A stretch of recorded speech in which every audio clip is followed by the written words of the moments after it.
Siapa aja yang mendakwahkan tauhid adalah Wahabi. Siapa yang mengajak kembali kepada Al-Quran dan Sunnah adalah Wahabi. Assalamualaikum warahmatullahi wabarakatuh. Kembali ke Teropong Wak Lebay.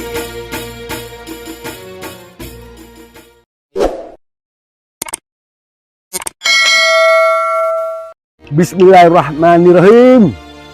Allahumma sholli ala Muhammad wa ala ali Muhammad.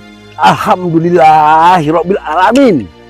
Saudaraku seiman seislam, semanhat, salafiyun, Ahlussunnah wal Jamaah secara konsekuensi. Mulut mengatakan Ahlussunnah, perbuatan menunjukkan, memperlihatkan bahwa kita bercinta, mengikut Rasulullah Sallallahu Alaihi Wasallam, Muhammad bin Abdullah bin Abdul Muthalib bin Hashim bin Abdul Manaf. Ya ayuhan nas, wahai manusia yang masih sampai hari detik ini bergelut dengan berbagai perbuatan seperti tahayul bid'ah khurafat, dengarkan dan renungkan.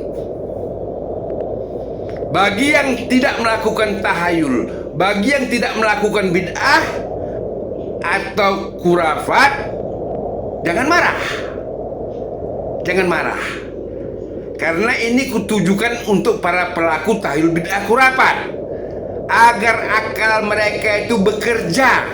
Mana yang diajarkan Rasulullah, mana yang dilarang Rasulullah. Wahai alul bid'ah, racun tak akan bisa menjadi madu. Tapi kalian berusaha untuk membenarkan perbuatan-perbuatan yang dilarang oleh Rasulullah. Kalian angkat budaya-budaya, adat istiadat. Kalian bilang orang-orang salaf anti dengan budaya, anti dengan adat, anti dengan istiadat. Salah pemikiranmu. Kalau budaya, tradisi, adat istiadat tidak menyalahi tuntunan Rasulullah, tentu tak ada larangannya. Apakah kalian benarkan juga tradisi-tradisi atas nama kearifan lokal, memotong kepala kerbau, melarungnya ke laut? Itu kearifan lokal. Terus kalian benarkan juga itu? Jelas itu perbuatan syirik, memberikan sesuatu kepada makhluk-makhluk, bukan kepada Allah. Kepada Allah itu berkurban hanya untuk Allah. Ini contoh soal satu saja untuk kalian, wahai ahli bid'ah dan khurafat. Gunakanlah akal sehat kalian, jangan dungu. Resikonya berat loh.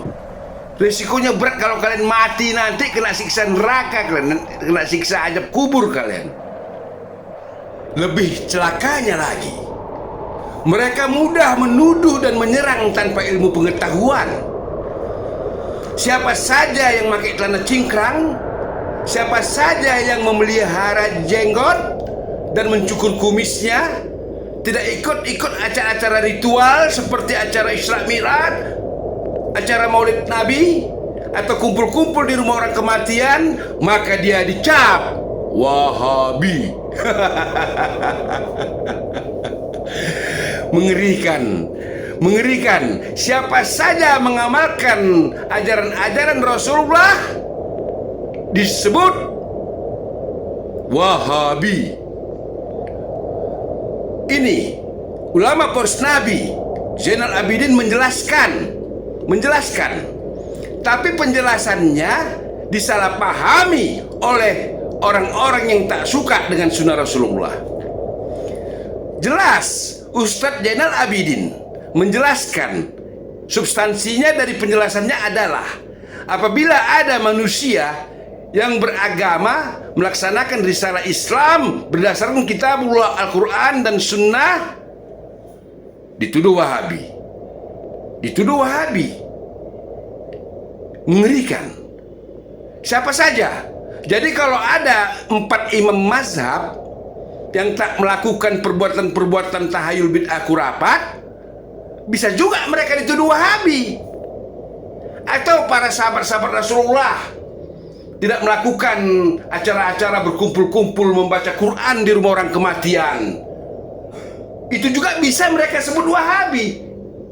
Mengerikan, mengerikan. Mari kita dengarkan penjelasan dari ulama Poros Nabi Zainal Abidin.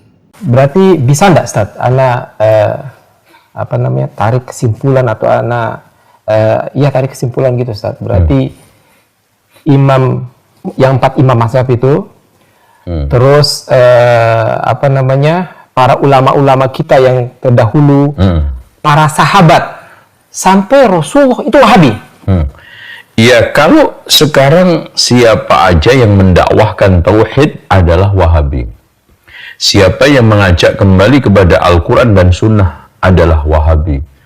Siapa yang sekarang ini mengajak pembaharuan Islam adalah Wahabi, maka ketahuilah bahwa Rasulullah Shallallahu Alaihi Wasallam itu juga Wahabi, dan pas nama beliau Muhammad dituduh Wahabi seperti beliau. Kemudian juga Abu Bakar, Umar, Utsman, Ali radhiyallahu anhum yang di dalam banyak pernyataannya mengajak kembali kepada Al-Quran dan Sunnah di saat fitnah juga Wahabi.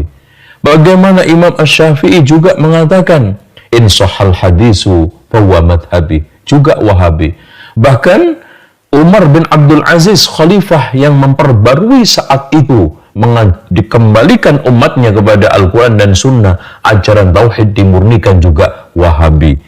Begitu juga Imam Syafi'i, mujaddid yang abad kedua, mengembalikan Islam ini kepada relnya Wahabi. Muhammad ini Imam Ahmad ibnu Hanbal yang di sana bersikeras mempertahankan Al-Quran ghairu makhluk karena ingin menghidupkan ajaran salafun soleh, juga Wahabi.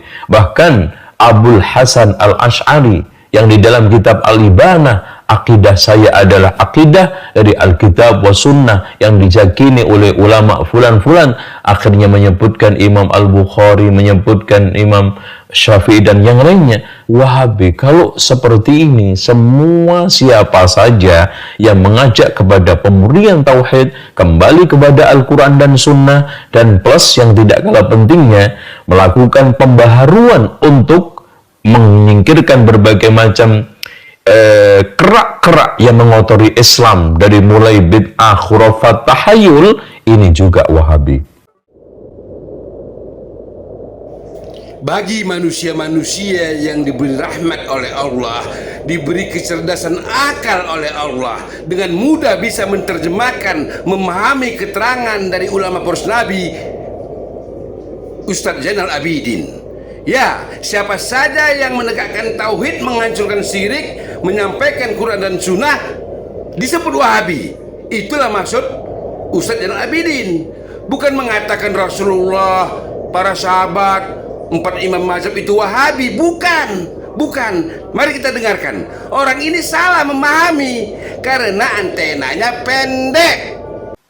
Golongan ini, pemahaman ini bagi saya merupakan pemahaman yang kurang menggunakan gimana gitu akalnya ya. Saudara kita ini takut menggunakan akalnya secara maksimal untuk memahami sesuatu. Tidak aneh kalau ustadz tersebut dengan lancang mengatakan bahwa Rasulullah, para sahabat, ulama salaf, dan keempat imam mazhab sebagai Wahabi, yaitu pengikut Muhammad bin Abdul Wahhab. Ya. Sudah pasti video ini mengundang hal yang bagaimana gitu, karena pembawa acara juga menyimpulkan bahwa 4 imam mazhab para ulama terdahulu, para sahabat sampai Rasulullah itu dibilangnya Wahabi. Kemudian ya narasumber si ustadz ini tadi menjelaskan mereka semua disebut Wahabi karena mendakwahkan tauhid, mengajak kembali kepada Al-Quran dan Sunnah, serta mengadakan pembaharuan. Ketiga, alasan ini yang menyebabkan seseorang dianggap sebagai pengikut Muhammad bin Abdul Wahhab. Ya, pernyataan ini sangatlah ngawur.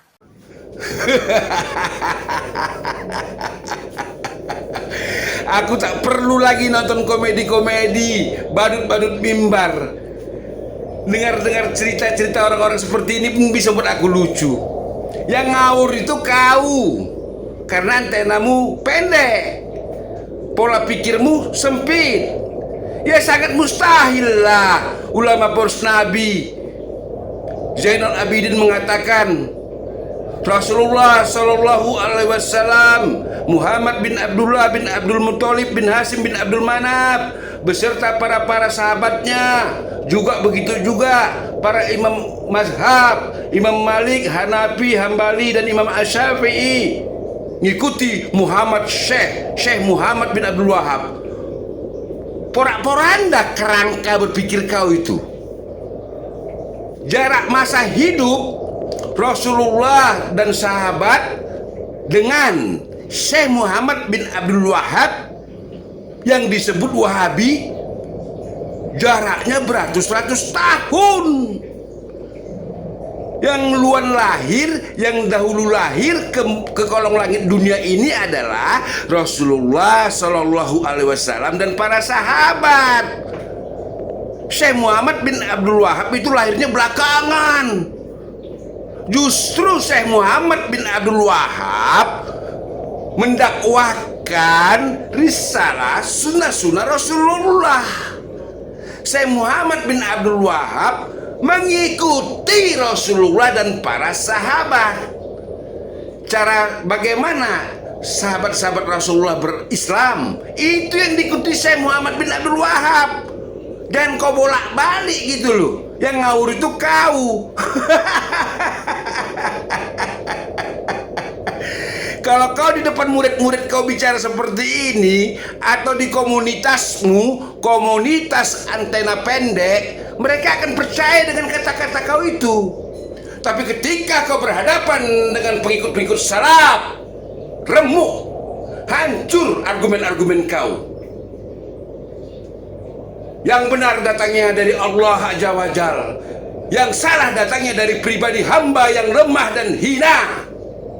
Wassalamualaikum warahmatullahi wabarakatuh. Alhamdulillahi rabbil alamin.